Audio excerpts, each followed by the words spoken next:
আমরা এই পঞ্চম মজলিস থেকে একটা কথাই জানিয়ে দিতে চাই, আগামীর পার্লামেন্টে কোন মূর্তির ছবি নয়, কোন কার্টুনের ছবি নয়, আগামীর পার্লামেন্টে কোরআন দেখতে চাই। কথা বলেন ঠিক কিনা?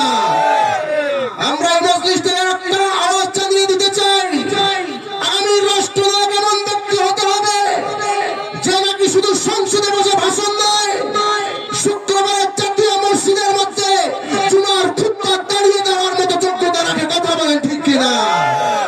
আমরা বলতে চাই, এদেশ যদি কোরআন ও সুন্নাহর আলোকে পরিচালিত হয়, এদেশ থেকে দুর্নীতি রাহাজানি অটোমেটিক দূর হয়ে যাবে। কথা বলেন ঠিক কিনা?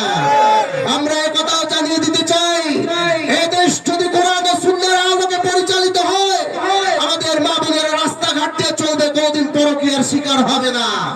কথা বলেন, এদেশে যদি কোরআনের আইন বাস্তবায়িত হয়, যে নাকি চুরি করবে তার হাত কেটে দাও, পরবর্তীতে প্রত্যেকটা চোর এখান থেকে শিক্ষা গ্রহণ করবে, চুরি করলাম মানে আমার হাত কেটে দেওয়া হবে। কথা বলেন ঠিক কিনা? তার মানে বোঝা গেল আমাদের দেশে চোর থাকবে না, ডাকাত থাকবে না।